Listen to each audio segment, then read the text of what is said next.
শোনেন, বাংলাদেশের বিএনপি আর জামাতের উপরে যত নির্যাতন হয়েছে তার সাথে বেশি নির্যাতন হয়েছে আলেম ওলামার উপরে যত নির্যাতন হয়েছে। আপনারা কি দেখছেন? একটা মোল্লা দাড়ি কেটে বলেছে না না, আর তোমরাই বলে খেলা হবে, খেলার লেগে পাবলিক যে রেডি হয়েছে দাড়ি কেটে কেটে বলেছে। কেউ আবার মুখে দাড়ি নাই, এখন দাড়ি রেখে বললি আল্লাহ সাচ্চা, হাই রে সালারা সিটের রে। আল্লাহ রসুলের জাতীয় সংসদ ছিল মসজিদে নববী, সুবহানাল্লাহ। আর আমাদের জাতীয় সংসদ ওই সংসদে জুমা নামাজও চলবে। কি বল? রসুলের যদি জুমার নামাজ চলে জাতীয় সংসদ মসজিদে নববী, আমাদের জাতীয় সংসদে জুমার নামাজ কেন চলবে না? এর পাওয়ার দিয়ে গেছে আল্লাহ নবী, সুবহানাল্লাহ। যেই জাতীয় সংসদ থেকে বাংলাদেশের 20 কোটি মানুষের রিজিক বন্টন হয়, সেই জাতীয় সংসদে মমতাজ মতন নর্তকী নাইসা গায়া জাতীয় সংসদটাকে অপবিত্র করছে আর নেতা নেত্রীরা হাততালি বাজছে। এখন সেই বুবু মমতাজ কোথায়? আমার বুবু মমতাজ আজ কোথায় পালাইছে? আমার বুবু মমতাজ আজ কোথায় পালাইছে? এই যে উল্টো পাল্টা নাচ দেখাইয়া সংসদ নষ্ট কইরাছে আমার বুবু মমতাজ আজ কোথায় পালাইছে? কোথায় রলেন কাদের কাকা কামরুল ইসলাম হাসান দাদা? কোথায় রলেন কাদের কাকা কামরুল ইসলাম হাসান দাদা? আবু সাইদের রক্ত নিয়া হুলি খেলেছে, ওই যে ছাত্রদের ওই রক্ত নিয়া হুলি খেলেছে। আমার বুবু মমতাজ আজ কোথায় লুকাইছে? কোথায় সাবেক প্রধানমন্ত্রী? তোমার কথা কি যে বলি, দলের মানুষকে ফেলে রেখে দিল্লি পালাইছে। দলের মানুষকে ফেলে রেখে বুবি দিল্লি পালাইছে। আমার বুবু মমতাজ কোথায় পালাইছে? চিল্লাপান ঠিক কিনে?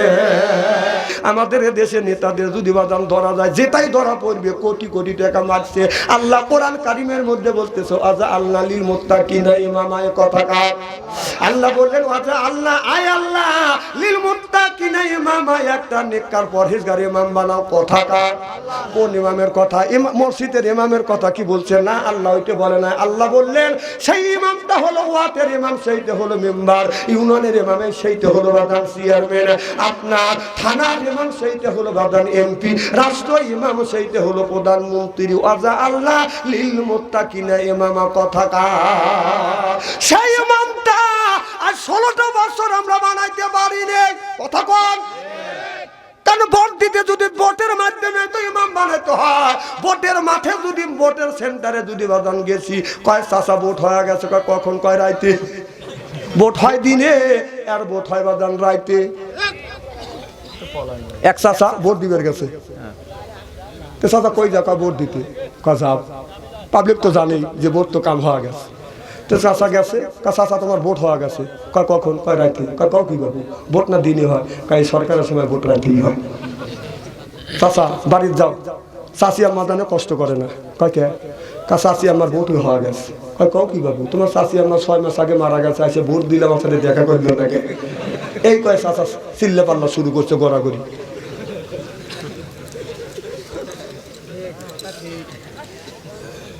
চিল্লে পাল্লা সবাই সে চাচা কি হয়েছে? কারণ তোমরা বিচার দিবে না। পুলিশ এসে করতেছে, বাসি বু করতেছে, কি হয়েছে চাচা? কার তোমরা পুলিশ কা হয়, কার তোমরা বিচার দিতে পারবে না। আমরা আইনের লোক যদি বিচার নাই দিয়ে দিবে কেটা? কার শোনা। আর 6 মাস আগে তোমার চাচি আম্মা মারা গেছে, এসে ভোট দিলে আমার সাথে দেখা করবে না কেন? পুলিশের লাখে কাপড় নিয়ে চলে যায়। এলাকার প্রচুর ভোট পাইছে, বিপুল ভোট। বিপুল ভোটে তুমি পাস করা পারছ, সলিড ভোট দিবে পারছ, প্রচুর ভোট। ভাইয়ের নাম কি? সভাপতি। আরে আমি বাইক জিজ্ঞেস করি, আপনার নাম কি? লুৎফর রহমান। আল্লাহ লুৎফর রহমান। আপনার বাবার নাম? মোহাম্মদ রুস্তম হাজি। হ্যাঁ, রুস্তম হাজি। এখন যদি লুৎফর রহমানের ভোট যদি কেউ দিতে যায়, বলতে হবে আমার নাম লুৎফর রহমান, বাপ হলো রুস্তম হাজি। কথা কয় না? তুই যে পরের ভোট দিলি, লুৎফর রহমানের ভোট দিলি, বাবা রুস্তম, রুস্তম তো জন্মাইছে। কথা কথা আর বাপের যা, বাপের কাছে যা, কয় আব্বা 10টা ভোট দিছি, তোর বাপ কয় না যে আমি তোর বাপ, আর আমার বাপ তুই আরেকজনের বাপ বানাচ্ছিস, তোর মাকে ওর কাছে দিছিলি কি কি স্ত্রী করে ধুয়ে যাবে।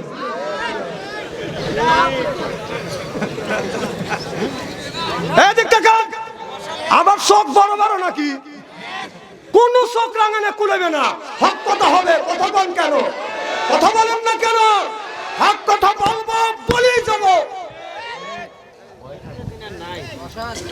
তখনই কিছু করে পারে নাই। ও বাবা, কথায় কথায় খালি কইছে খেলা হবে, খেলা হবে। খেলা তো খুব খেলছে, যেই খেলা হবে পাবলিক পয়তায় খেলা শুনবি। পাবলিক যখন খেলার জন্য রেডি, টাকা দিয়েছে, মাঠে পেল আর নাই। ও বাবা, নাই নাই পলাইছে, হে পলাইছে বলেছে আল্লাহ রে, এত বড় দাড়ি কেটে বলেছে। তারপরেও আবার ধরা পড়ছে।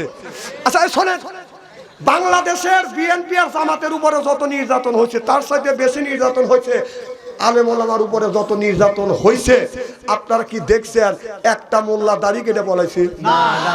আর তোমরাই কইলে খেলা হবে, খেলার লেগে পাবলিক যে রেডি হয়েছে দাড়ি কেটে কেটে পলাইছে। কেউ আবার মুখে দাড়ি নাই, এখন দাড়ি রেখে বলি আল্লাহ সাচ্চা, হাই রে সালারা সিটের রে। এই দেখেন যারা বলা বলা আছে, বেবাকের মুখে দাড়ি উঠছে, অথচ আমাদের বলে মৌলবাদ। কি বাদ? মৌলবাদ কারা? আরে কথা শুনেলেন, যে কোরআন মানে, হাদিস মানে, নামাজ পড়ে, রোজা রাখে, হজ করে, যাকাত দেয়, সেই হলো মৌলবাদ।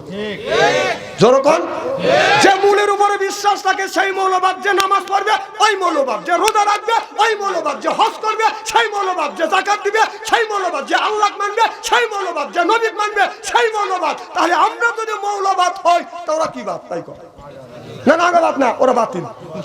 কথা বল, ওরা কি বাতিল? আমরা বাতিল দেখে তোর বাপের সাথে তোর মার বিয়ে পড়াছি আমরা, নইলে তুই জারক সন্তান হতিস। কথা আবার আমার মৌলবাদ ক, মৌলবাদ বুঝিস? কালে রাগ করে।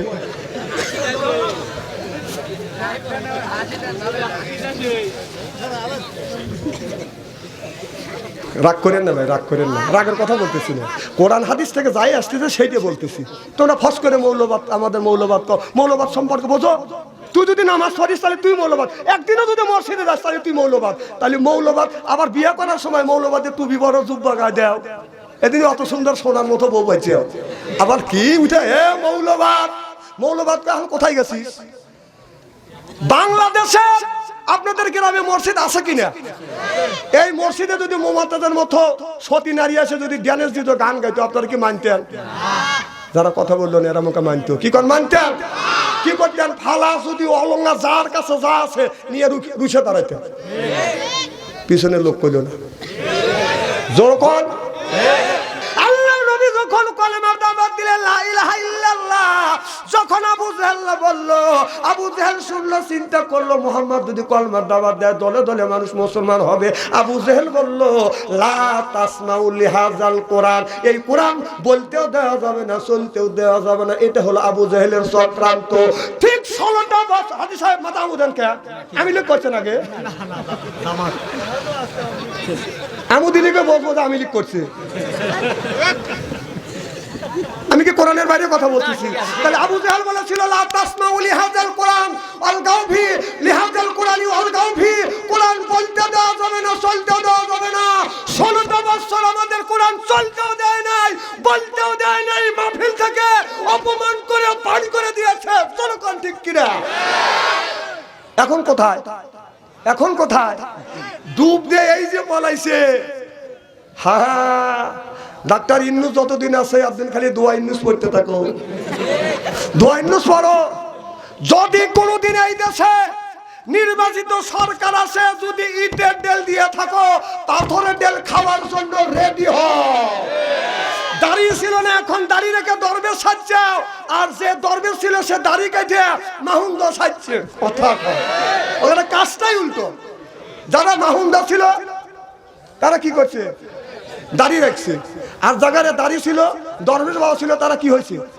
তাহলে বোঝা গেল যারা দরবেশ ছিল মাহুন্দা সাজছে, যারা মাহুন্দা ছিল তারা দরবেশ সাজছে। ওদের কামিয়ে যাইতে। আবার ওদের দিকে খুব সতর্ক থাকবেন, খুব সতর্ক। ওদের যদি একটা বাড়ি পোড়া থাকেন, যদি কোনোদিন ওরা আসতে পারে সুযোগ পায় আপনার 3টে বাড়ি পোড়াবি। একটা কপ দিচ্ছেন না, একটা কপ যদি দিয়ে থাকেন, যদি কোনোদিন আসতে পারে কলে বলে মনে রেখো কপ 3টে খাওয়া লাগবে। কারণ ওরা মানুষের জন্য রাজনীতি করে না, ওরা হিংসা পরায়ণ রাজনীতি করে। কারণ ওর বাবা মাফ করে দিয়েছিল, আপনার 50-52 বছর পরে এসে জায়গায় মাফ করে দিয়েছে, ভালো ভালো মানুষকে দোষী সাব্যস্ত করে তাদেরকে ফাঁসির কাছে ঝুলেছে। কি কি ভাবতেছ যদি আসে বাড়ি পড়াইছে? আল্লাহ বলেন ওয়ালাকাদ কারামনা বানি আদম। আল্লাহু আকবার। আল্লাহ বলে আদমের বেটা বেটিরা তোমরা হলো আমার বান্দা। এরপরে কোন রকমের করোনা দান্দা, কোরআনের সাথে থাকবো আমরা বান্দা, কোরআনের জন্যই কান্দা। এই জন্য হয়ে গেছি আমরা আল্লাহর বান্দা। সুবহানাল্লাহ। আর কোরআনের মাহফিলে আমরা যারা আছি আল্লাহর বান্দি, জীবনে কোনোদিন করব না স্বামীর সাথে ফোন দি, কোরআন হাদিসের কথা শুনে বাড়ি চলে যাব হইয়া আল্লাহর খাঁটি বান্দি। আল্লাহ বলে বান্দা কোরআন শরীফ বসে বসে পর, তারপরে তুই মর। আমি কি আল্লাহ তুই পর, কিয়ামতের ময়দানে তোমাদের বানা দেবো হুরপরিদের বর। সুবহানাল্লাহ। এই জন্য আমরা কোরআন শরীফ ধরি বসে বসে পড়ি, তারপরে যদি বাদান মরি, মুখে যদি রাখতে পারি দাড়ি, ছাড়িয়ে দিতে পারি নির্বাচনের সিকিউরিটার বিড়ি, আল্লাহ কয় বেহেশত দিব আমি, তাও টিপে দিবে হুরিয়ান নুরি। আল্লাহ বলে ফাদখুলি ফি ইবাদি ওয়াদখুলি জান্নাতি। আল্লাহ বলে বান্দারে ইবাদত করবে তুমি আর জান্নাত দিব আমি। যদি বলেন হুজুর কেমন করে জান্নাত দিবে? আদর করতে করতে জান্নাতে যখন নিয়ে যাবে, যখন জান্নাতে ব্যক্তিদেরকে যখন জান্নাতে নিয়ে যাবে, বিরাট একটা গেট দেখবে, মনে করবে এইটাই জান্নাত। লোটা গটি সালা বাটি যা আছে নিয়ে উপর হয়ে বসবে। আল্লাহর ফেরেশতারা বলবে আল্লাহর বান্দা এটা জান্নাত না, এটা হলো জান্নাতের প্রথম গেট। সুবহানাল্লাহ। এবার বান্দারা বলবে আল্লাহ জান্নাতের প্রথম গেটই যদি এই রকম হয়, আল্লাহ জান্নাত কেমন হবে? আল্লাহ ফেরেশতা বললেন সামনের দিকে চলো। যাইতে যাইতে এত সুন্দর দেখবে, জীবনেও এত সুন্দর আপনার সাজানো দেখি নেই। ওরা ভাববে এইটাই মনে হয় জান্নাত। ওরা আবার লোটা গটি যা কিছু আছে নিয়ে বাদান বসে পড়বে। আল্লাহ ফেরেশতারা বলবে এটা জান্নাত না, এটা জান্নাতের গেটের আপনার গেট 2 নাম্বার গেট। সুবহানাল্লাহ। আবার বলেন সামনের দিকে চলেন, সামনের দিকে আদর করতে করতে নিয়ে যাবে। বান্দা 3 নাম্বার গেট যখন দেখবে, বান্দা মনে মনে বলবে আল্লাহ এত সুন্দর জায়গা, এইটাই মনে হয় আল্লাহর জান্নাত। বান্দারা আবার যখন বসবে, আল্লাহর ফেরেশতারা আদর করে করে বাদান নিয়ে যাবে, এটা আল্লাহ জান্নাত না, এটা 3 নাম্বার গেট। সুবহানাল্লাহ। বাড়ি কয়ে এত সুন্দর গেটের মধ্যে নিয়ে যাচ্ছে। সুবহানাল্লাহ। জনগণ সুবহানাল্লাহ। আমি বুঝাচ্ছি আদর কেমন করে করে, বেহেশতের আদর বাদ তুই। এখন আদর শোনেন, আপনার বাড়িতে যদি অজগবি একটা নতুন কুটুম আসে, কুটুম দেখলে বাদান করে আদর, আর তো মনে করে আমার বড় কদর, তাইলে দেয় বাদান বিদেশি সাদর, আর তো মনে করে হাইরে আমার বড় কদর। এরপরে আনে বাদান খানা, একটা তো ডাক না সারা না, খাবারের পরে বাদান দেয় দই, খায়া তো বাদান হইসই, তারপরে দেয় বাদান পেপসি কোকো কোলা, খায়া তো মনের মধ্যে বাদান দেয় দোলা, তারপরে দেয় বাদান একটা পান, খায়া তো মনের মধ্যে আসে বাদান গুনগুনি গান, তারপরে খায় এক খাবলা হাকিমপুরি জর্দা, শরীর তার গালিয়ে যায়, বুঝায় আমি বড় মর্দা। জনগণ ঠিক কিনা? কথা সাই দেয় না। তুমি কথা বলো, তুমি বোর হাতে কি কথা কও? তো চিনি না আমি, তুই খালি প্রেম করিস সেদিকের হাতে কথা কই। স্ত্রী এমন করা করবো না, অপমান আবার যাওয়া লাগেনি। বারবার বলতেছ কথা কয় না, কথা কয় না। তুই তোর বোর হাতে কয়বার কথা কয়, তোর প্রেমিকের হাতে কয়টা কথা কয়। খারাপ লাগতেছে নাকি? এবার রাত হয়েছে বেশি, আমি দেখছি আপনাদের মুখে হাসি, আমি আমি আমি দেখছি আপনাদের মুখে হাসি। আল্লাহ যেন করে জান্নাতবাসী। আমিন কর। জোরে কর, আরো জোরে কর আমিন। আল্লাহু আকবার। আমার ভাইরা মা, আল্লাহ আল্লাহর হাবিবের উম্মতেরা ভালো করে লক্ষ্য করে শুনে, মানুষ যখন মারা যাবে এই মানুষটা মারা গেলে কবরস্থানে বাদান কবরস্থ করবে আর বলবে মিনহা খালাকনাকুম ওয়া ফিহা নুইদুকুম ওয়া মিনহা নুখরিজুকুম তারাতান উখরা। আপনার আল্লাহ মানুষ দিয়া মাটি দিয়া মানুষ বানাইছে, এই মানুষটাকেই মাটির মধ্যে আল্লাহ রেখে দিবে। এই জন্য বলে মাটি দিয়ে আল্লাহ বানাইছে, মাটির মধ্যে তোমাকে রাখা হইল। আর মাটির মধ্যে যাওয়ার সাথে সাথে আপনার মুসল্লিরা আপনাকে কবরস্থ করিয়ে যখন 40 গজ দূরে আসার সাথে সাথে মন কানে কি ফেরেশতা কবরের মধ্যে হাজির হয়ে যায়। আশা বলবে মান রব্বুকা ওয়া দিনুকা ওয়া নবিয়ুকা, বলো তোমার রবকে, তোমার ধর্ম কি, তোমার নেতাকে। তখন যদি সোয়ালের জবাব সঠিকভাবে দিতে পারি কবর হয় যাবে বাদান জান্নাতের টুকরো। উত্তর যদি না দিতে পারি কবর হবে বাদান জাহান্নামের টুকরা। আপনি মারা যাবেন আপনার কবরে, আপনারই কবরের সরজব বাদান দিতে হবে। আপনি মারা গেলে আপনার বেটা আছে কবরের সরজবের উত্তর দিবে না। আপনার বউ মারা যাবে, আপনি কবরের সরজবের উত্তর দিবেন না। বউ মরছে, বউ দিবে। আপনি বলে আপনারই উত্তর দিতে হবে। আপনারা কি আমার কথায় একমত? খুব খারাপ লাগতেছে মনে হয়। এই এত রাতে হুজুর এসে কি করবি? আমার ভাইরা, মানুষ যদি মারা যায় কবরের মধ্যে কবরস্থ করবে, মন কানে কি ফেরেশতা এসে বলবে মান রব্বুকা, তোমার রবকে। সর্বপ্রথম বলবে তোমার রবকে। আপনি যদি বলেন রব্বি আল্লাহ, এবার ফেরেশতারা বলবে আমার দিনুকা, তোমার দিনকে। দিন হলো ইসলাম। তখন বলবে অমা নাবিয়ুকা, বলো তোমার নবীকে। আপনি যখন বলবেন নবী হলো মুহাম্মদুর রাসূলুল্লাহ সাল্লাল্লাহু আলাইহি ওয়াসাল্লাম, ফেরেশতারা তখন বলবে এটা তুমি কোথায় পাইছো? আপনার তখন বলতে হবে এইটা আমি কোরআনের মধ্যে পাইছি। সুবহানাল্লাহ। তাহলে কবরের মধ্যে গেলে প্রশ্ন করবে কয়টা? আরো জোরে, জোর হলো না? জোর কর, আরো জোরে। 4টা প্রশ্ন করবে, উত্তর যদি সঠিক দিতে পারে কবর হবে জান্নাতের টুকরা। উত্তর যদি না দিতে পারেন ওই কবরটা হবে জাহান্নামের টুকরা। আপনারা বলুন আমরা কি এই প্রশ্নের উত্তর দিতে পারবো? ইনশাআল্লাহ কয় না রে? আমার ভাইরা, আমার দুনিয়ায় যত নবী রাসূল দুনিয়ায় আছে ও বাজার, এই কবরের ওয়াজটা বাদান করছে। আমাদের এলাকায় একটা লোক ছিল, নাম হলো বাদান মুসিয়া মোল্লা। কি মোল্লা? এই মুসিয়া মোল্লা বাদান খালি কবর খনন করতো। আব্দুল নামে একটা লোক বাদান কবর খনন করতো। আর আমার আব্বা বাদান কবর খনন করতো। আমার একটা এলাকার মধ্যে আমার এক বন্ধু মারা গেছে, নাম হলো আব্দুল রাজ্জাক। তখন আমি ছোট্ট ছিলাম। ওই লোকটার আব্দুল রাজ্জাক যখন আপনার রাত 8টার সময় যখন মারা গেছে, তার কবর খনন করতে গেছে, রাত হয়ে গেছে বাদান 11টা 12টা। আজ থেকে 40 বছর আগেকার ঘটনা। আপনার বন জঙ্গল ছিল, খালি সর জঙ্গল ছিল। শ্রীবাজার মানুষ কামড়াইছে, কি হওয়া কথা বুঝতেছেন না? তখন 4-3 জন লোক বাদান কবর খনন করার জন্য গেছে। আমি নিজেও ছিলাম। যখন মুসিয়া মোল্লা আপনার মুরব্বী মানুষ বসে বসে এরকম করে বাদান জুমতেছে, আব্দুল নামে একটা যুবক বাদান কবরের মধ্যে নামিয়ে যখন বুক পর্যন্ত বাদান কবর খনন করছে, মাটি তুলে যখন ফেলে দিছে, শিয়ালের ডেরের মধ্যে গেছে। ডের বোঝেন না? শিয়ালের যে খাল করছে, খালের মধ্যে যাইয়া মুখটা বাদান বন্ধ হয়ে যাচ্ছে। শিয়াল আপনার ধীরে ধীরে ছাড়তেছে। আপনার সরাসরি যখন হয়েছে কোপ মারছে, সিগেলের নেজে লাগছে, নেজ কাইতে গেছে। কথা বুঝতেছেন না? এই সিগেলটা মরণ একটা লাভ দিয়া মুসে মোল্লা ঝুঁকতেছে, তার কপ বুকের উপর পড়ছে। মুসে মোল্লা গয় দিয়ে কবরের মধ্যে পড়ে গেছে। যেই পড়ছে, আব্দুল নামে যে লোক কবর খনন করতেছে ও চিন্তা করছে আজরাইল মনে হয় মুসে পাইরে ফেলাইছে।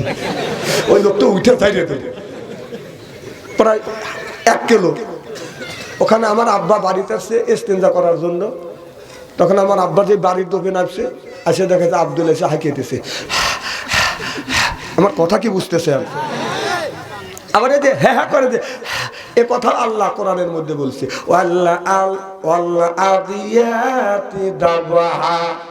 দাবাহার অর্থ হলো উর্দু সাপ সুবহানাল্লাহ কোন বাজান দাভার অর্থ হলো বাজান উর্দু সাপ গোড়াকে নিয়ে যখন বাজান এরকম করে বাজান তারা এই গোড়া উর্দু শ্বাসে এরকম করে বাজান শ্বাস ফেলে সেই সূরা আল্লাহ নাযিল করেছে দাবাহা মানে উর্দু শ্বাস সুবহানাল্লাহ তো বলবেন ঠিক এই লোকটা উর্দু শ্বাস এই রকম করে হাঁপাইছে আমার আব্বা কয় তোমার কি হয়েছে তুমি না কবর খনন করতেছ কি করছে কয় জ্যাঠা আমি কবরের মধ্যে নামছি আর আজরাইল দিয়ে মুছে যেটা সিট করে বাইরে ভাবছি আমার আব্বা পা পয়া গেছে ভয় তা আমার সাথে আসছি তখন যার ছেলে মারা গেছে সে এসে রাত 12টা বাজে খালি জিন করতেছে আমার কথা কি বুঝতেছেন নাকি তো এখন জিন করতেছে কয় কেরে গেদা আব্দুল আমাদের এক বাসায় আসে না ছেলের ডাক দেয় এ খোকা কেউ কয় এ গেদা আছে না তো বললো আব্দুল খবর কি কয় জ্যাঠা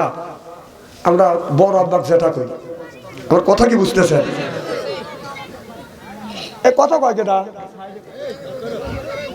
আমি আসবো না না ডাকলো যে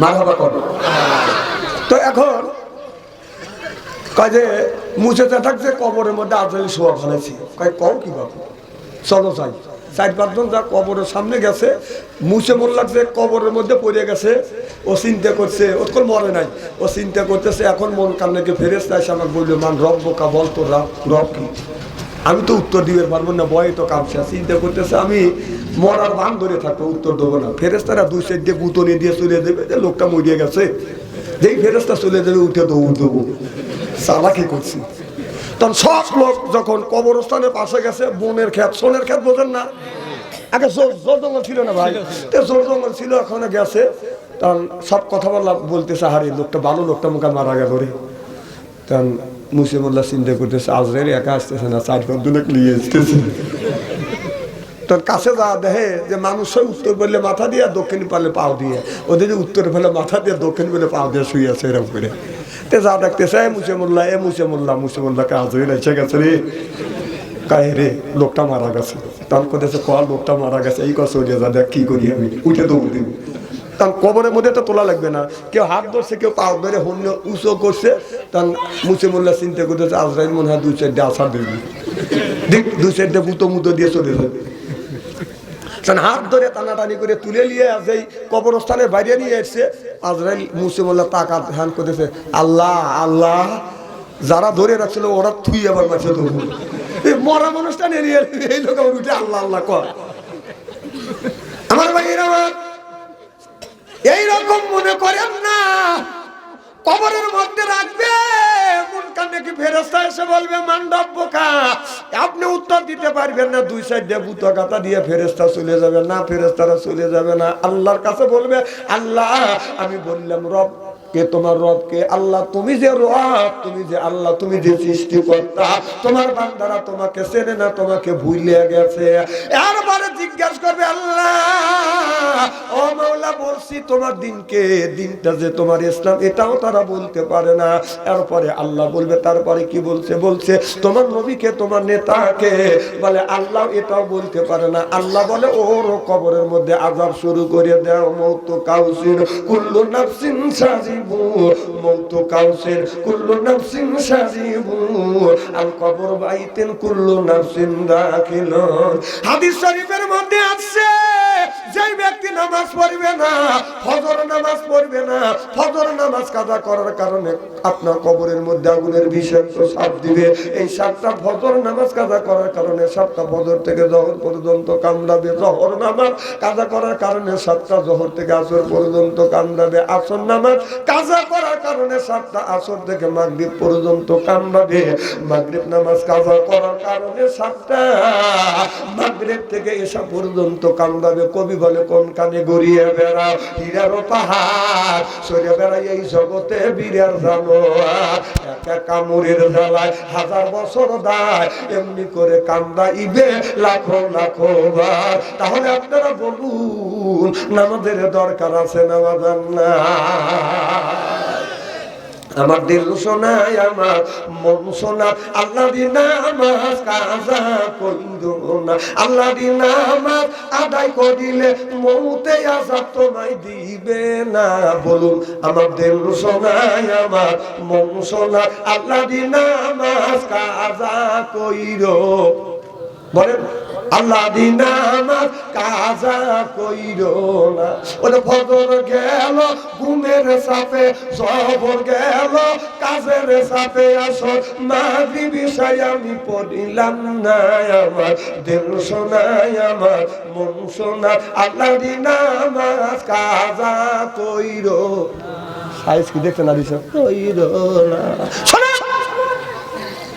একজন বুড়া মানুষ আমি লক্ষ্য করে দেখলাম গোরস্থানের ওয়ালের সাথে এলান দিয়ে গান গাচ্ছে রাত্রি পোহাইবার আগে বাবা গানে আসিও আসল বিছাইয়া দিমুই আমার পাশে বসিও গাইও আমার প্রেমের গান নাউজুবিল্লাহ একটু জোরে কর আমি এই কথা শুনি একটা হাদিসের কথা মনে পড়ে গেল হাসান ইবনে সাহেব রাদিয়াল্লাহু তাআলা হইতে হাদিসে বর্ণিত ক্বালা রাসূলুল্লাহ সাল্লাল্লাহু আলাইহি ওয়াসাল্লাম বলেছে বিল বাসাই ওয়া যাবরাই ওয়া হিয়াল বাসরিয়া দুরুদান্না রাওয়াহুল বুখারী আল্লাহু আকবার হাদিস শরীফের মধ্যে আছে রদ্দ হলো অন্যায় দেখলে প্রতিবাদ করো ন্যায়ের পক্ষে কথা বলো এটা হলো ইমানদারের নৈতিক লক্ষণ সুবহানাল্লাহ পাক আমি চিন্তা করলাম মানুষ হলো পুরো তারপরে গোরস্থানের ওয়ালের সাথে এলান দিয়ে গান গাচ্ছে এত বড় অন্যায় কাজ প্রতিবাদ যদি না করি কিয়ামতের ময়দানে আল্লাহর কাছে আমি গুনাহগার হব এদিকে আল্লাহ রাসূল হাদিস শরীফের মধ্যে বলছে আপনার বড়কে সম্মান করো আর ছোটকে স্নেহ করো আমি চিন্তা করলাম এদিকে বুড়ো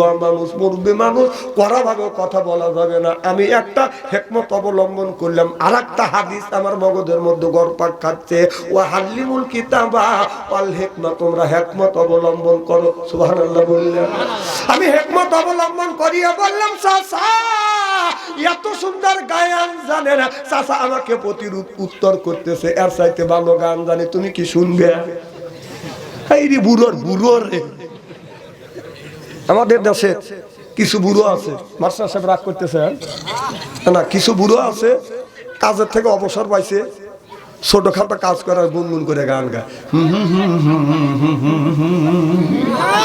কথা বল আর এই গানটা বেশিরভাগ পায় যুবকরা যদি একটা যুবতী মেয়ে থাকে ওর জ্ঞানী থাকে না গান জানুক বা না জানুক ডা ডা ডা ডা হে হে করে কেডারে দত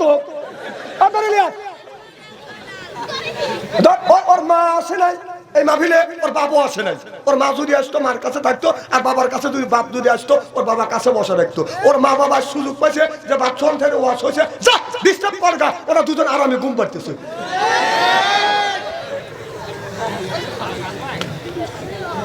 না না কথা কি আমি অবাস্তব বলতেছি নাকি এই জায়গায় হি হি করতেছে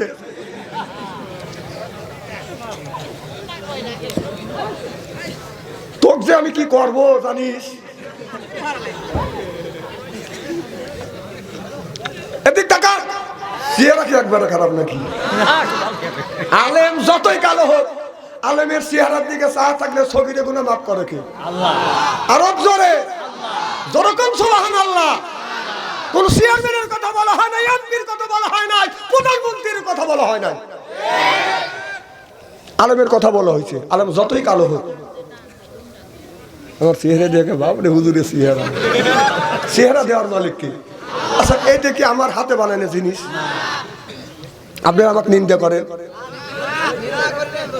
সেই সময় বলে আমরা ক্ষেত থেকে নিয়ে আইসে না হুজুর হ্যাঁ আমি দানও কাটতে পারি পেজও তুলতে পারি একবার ফেলু মনে করে না গেরস্তের সন্তান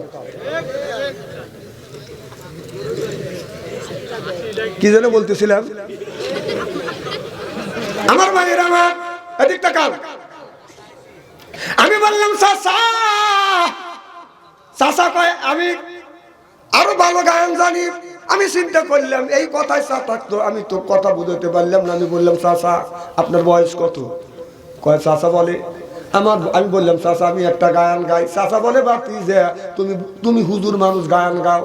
আমি তখন যুক্তি দিয়ে বুঝাইলাম চাচা আপনার বয়স কত? চাচা কয় 80 থেকে 82 বছর বয়স। আমি বললাম চাচা 80 থেকে 82 বছর যদি আপনার বয়স হয়, তারপরে যদি আপনার মনে ফয়েজ জাগে, আমি তো একজন ইয়ং ম্যান।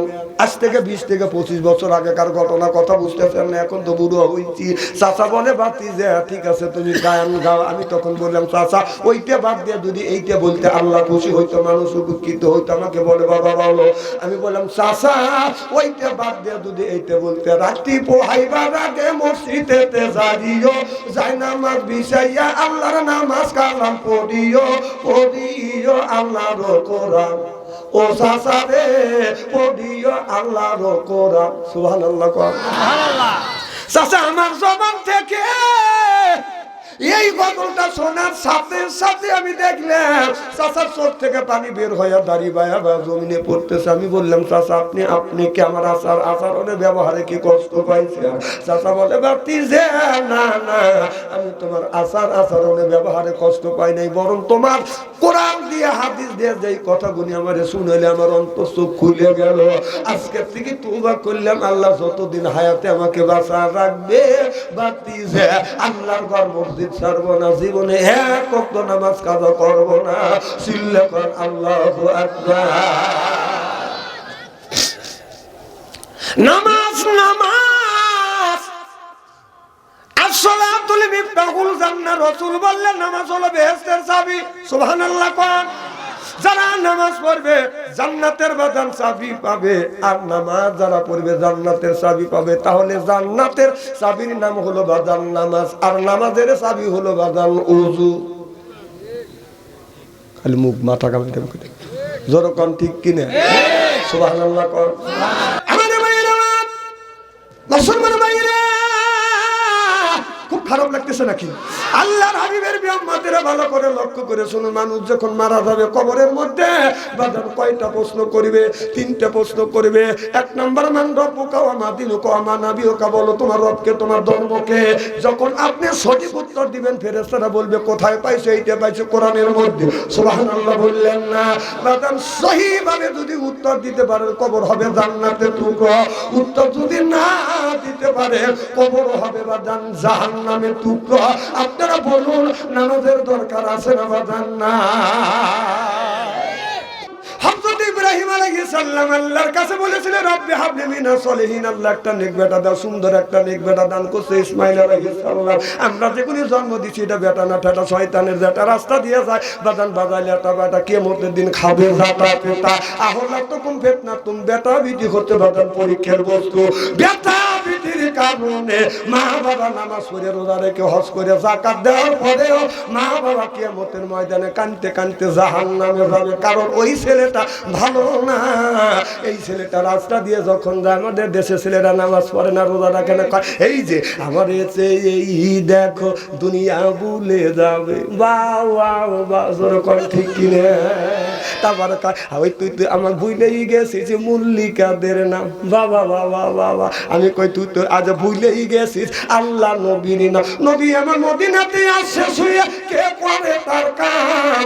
হারমোনিয়াম আর বাজাস ইবলিস দিছে পাম, তুমি কইরো না পাম পাম, মোলাগারে বাইরে গেছে দাও, এখনো সময় আছে।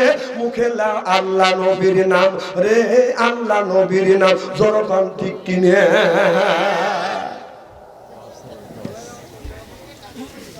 আমার ভাইরা ভালো করে লক্ষ্য করে শুনুন।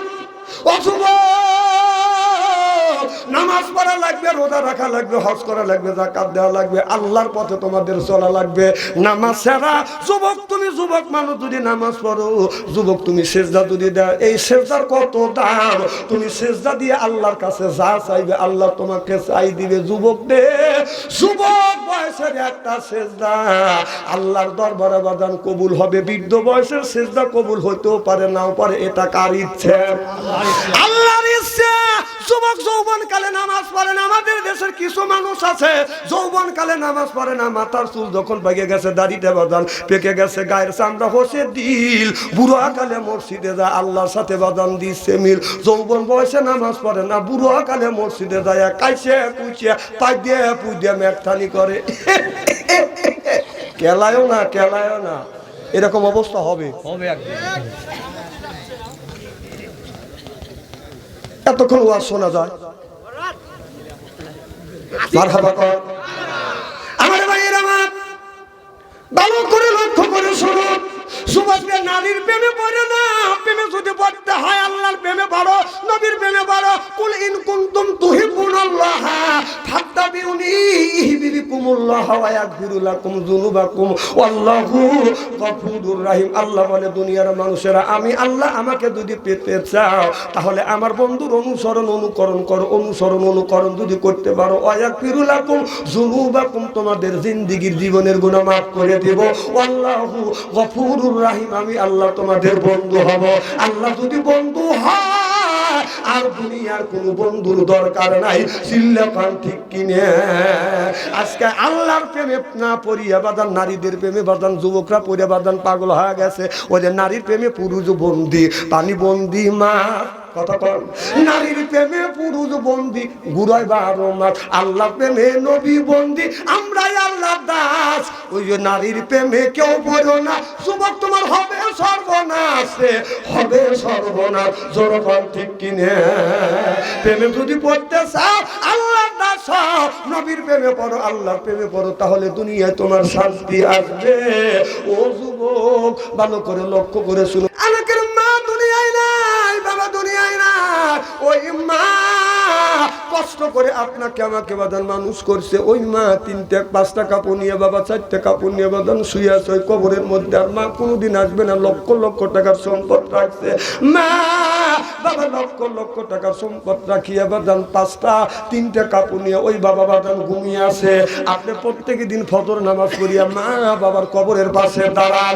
ও বাজান প্রত্যেক দিন যদি না পারেন জুম্মার দিন বাদান ফজর নামাজ পড়িয়া মা বাবার কবরের পাশে দাঁড়াইয়া আপনারা সূরা আস্তাগফিরুল্লাহ 7 বার পড়েন, সূরা ফাতিহা 3 বার, সূরা ইখলাস 3 বার, এরপরে 4টা কলেমা 2 আমানতু বিল্লাহ পড়বে না, সুবহানাল্লাহ 33 বার, আলহামদুলিল্লাহ 33 বার, আল্লাহু আকবার 34 বার, নবীর উপরে দরুদ পড়িয়া মা বাবার কবরের পাশে যায় যদি বলেন রব্বির হামহুমা কামা রব্বায়ানি সগীরা, তোমার সব থেকে পানি বের হইয়া নাকের ডগায় আসার আগে আগে আল্লাহ মা বাবার কবরে গোরা দাঁত মাফ করে দিবে। জোর কোন সুবহানাল্লাহ। যার মানা সেই ভাইয়ের ব্যথা বোঝে, বাবা যার মারা গেছে বাদান সেই বাদান বাবার ব্যথা বোঝে। ও যুবক, মা বাবার মনে কষ্ট দিও না, মার মনে কষ্ট দিও না, বাবার মনে কষ্ট দিও না। মারা মনে কষ্ট দিয়ে যদি তুমি নামাজ পড়ো, রোজা রাখো, হজ করো, যাকাত দাও, এটা আল্লাহর দরবারে কবুল হবে না। আল্লাহ কয় খবরদার মা বাবাকে ধমক দিয়ে নাও, আল্লাহুম্মা কওলান কাদিমা, মার সাথে নরম নরম কথা কও, বাবার সাথে নরম নরম কথা কও। মা বাবার সাথে যদি সুন্দর ব্যবহার করো, ও বাজান মা বাবার সাথে সুন্দর ব্যবহার করো, কষ্ট করে তোমার মা মানুষ করছে। ও যুবকদের মানা, তুমি যদি পাবনা শহরে যাও, আজকে যদি বাজান রাত 12টা হয়, আসে দেখবে বাড়ি সব মানুষ ঘুমাইছে, 2 জন ঘুমায় নাই, একজন মা খাবারটা বাড়িয়ে আপনার তোষকের মধ্যে লেপের মধ্যে রাখছে। বাদ ঠান্ডা হলে আমার ছেলে খাইতে কষ্ট হবে, নিজে তোষক গায়ে না দিয়ে তোষকের মধ্যে খাবার রাখতে না হলো মা। আর যিনি রাস্তা আগা গেছে যায় যা বন্ধুদের কাছে খবর নিছে, সেইটা হলো বাবা। একজন মা একজন বাবা, এই 2 জন ব্যক্তি বাদান ঘুমায় না। তুমি যদি অসুস্থ হও যুবক রে, অসুস্থ হলে বাড়ির সব মানুষ ঘুমায়, এমনকি তোমার বিবিও ঘুমাইবে যদি যুবতী হয়। কথা বুঝতে চান না? কিন্তু মা বাবা বাদান ঘুমায় না। খুব অসুস্থ বেশি হলে মা বাবা টাকা পয়সা জমি যা আছে বিক্রি করে ছেলেকে সুস্থ করে তোলে। সম্পত্তির দরকার নাই, ছেলে যদি বাঁচে তাকে আব্বা বলে মা বলে ডাক দিবে, আত্মা বলে যাবে। যুবককে, এ যুবক, তুমি যদি অসুস্থ হও, একজন ব্যক্তি হাত তুলে সিজদা দিয়ে কান্দে, মাওলা তোমার রুহুর যদি দরকার হয় আমার রুহু নেও, আল্লাহ আমার সন্তানকে তুমি ফেরত দাও। সেই ব্যক্তি হলো মা। সিজদায় পড়ে মসজিদে যা কান্দে, আল্লাহ তোমার জীবনের যদি দরকার হয়, আত্মার যদি দরকার হয়, রুহু যদি দরকার হয়, আমার রুহু নেও, আমার ছেলের রুহুটা তুমি ফেরত দাও। তিনি হলো বাদান বাবা। পৃথিবীর দুইজন ব্যক্তি নিজের জীবন কোরবান করতে চায় ছেলেকে বাঁচা রাখার জন্য, সেটা হলো মা আর বাবা। সে মাকে কষ্ট দেয়, বাবারে কষ্ট দেয়। মা কি নিয়ে আমি যখন মাহফিলে গেছি, আমার মা ১১২ বছর বয়স। আমি দেখছি, আমি যখন মাহফিল থেকে আসছি, আমার মা আমার হাত ধরছে, হাত ঠান্ডা, পা ঠান্ডা। আমি কই মা পা হাত দিছে, বাবা তোমার পা না ঠান্ডা, হাত বাঁকা হয়ে গেছে। আমার মা বুড়া মানুষ, ১১২ বছর বয়স। সরিষের তেল গভীর রজনীতে রাত ২টা ৩টার সময় সরিষার তেল গরম করে আমার সর্ব শরীরে মালিশ করছে, পায়ে মালিশ করছে। এখন মানা ভাই, যত শীত হোক না কেন, কেউ সরিষার তেল মালিশ করিয়া আমার শরীরে মালিশ গরম করিয়া মালিশ করে না। যিনি মালিশ করে দিত তিনি হলো মা। তিনি মালিশ করে দিত তিনি হলো মা। আমি দেখছি আমার মা দীর্ঘদিন বেঁচে ছিল। আমি বাসায় গেছি, বাড়িতে যা দেখছি সব মানুষ ঘুমাইছে। বিবির ঘরে দরজা যা ডাকাডাকি করছি, ওঠে নাই।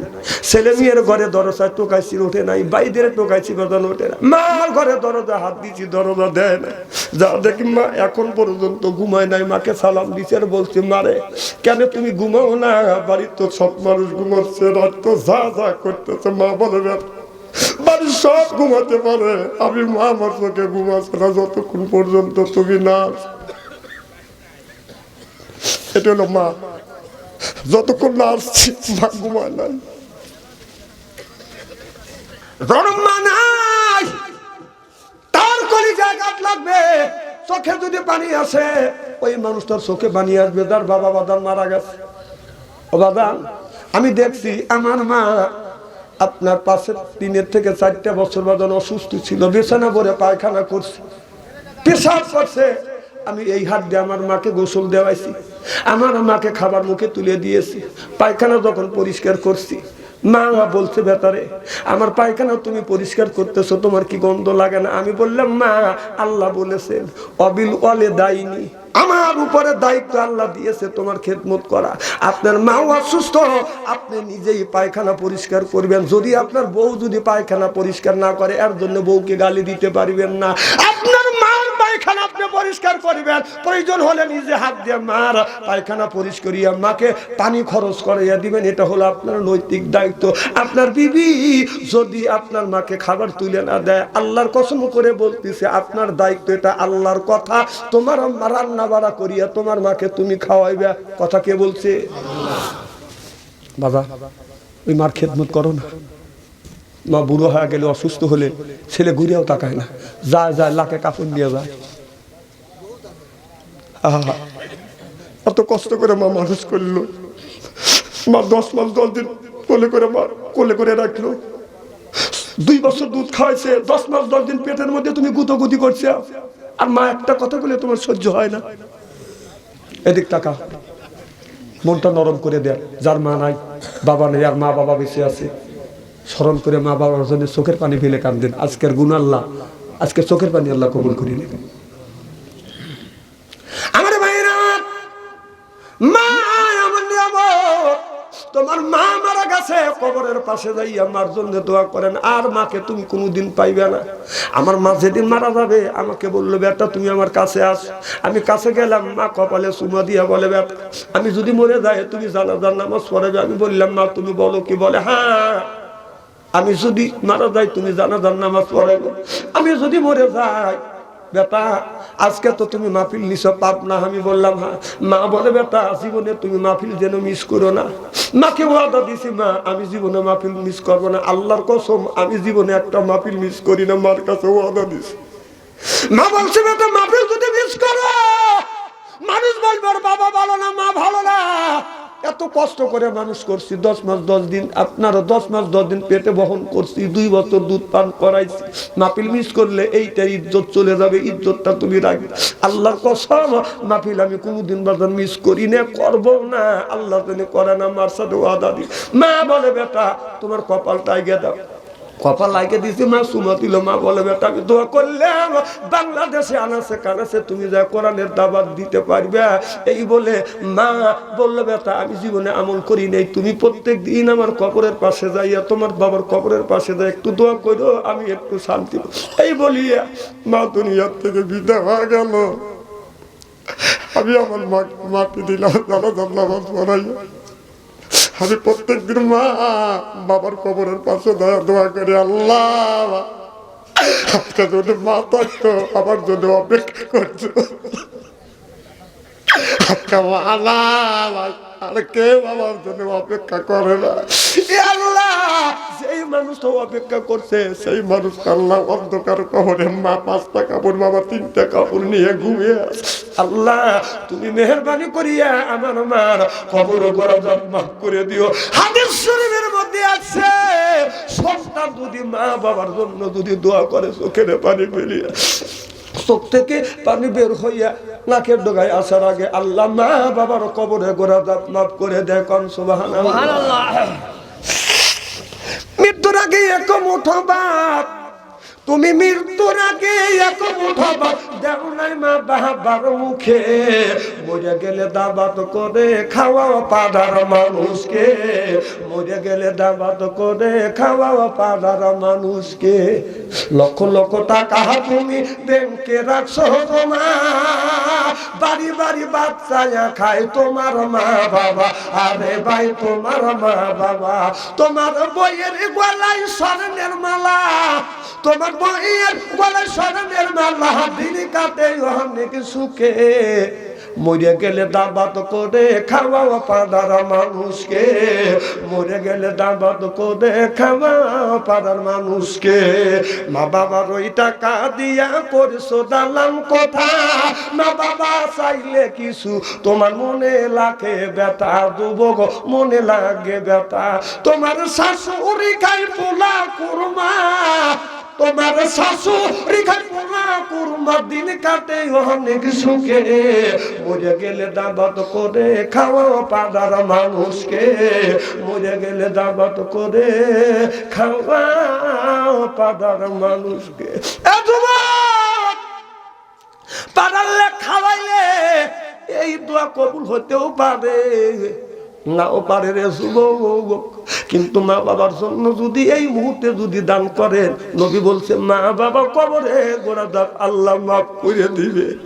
যুবক শুধু তাই না, নিজে যাইবা মা বাবার কবরের পাশে দাঁড়াই আল্লাহর কাছে দোয়া করবে, আল্লাহ ও মাওলা আমার মা আমার বাবা কোলে পিঠে আল্লাহ মানুষ করেছে, তুমি তোমার রহমতের কোলে আল্লাহ আমার মা বাবারে মানুষ করে দিও। জোর কোন সুবহানাল্লাহ।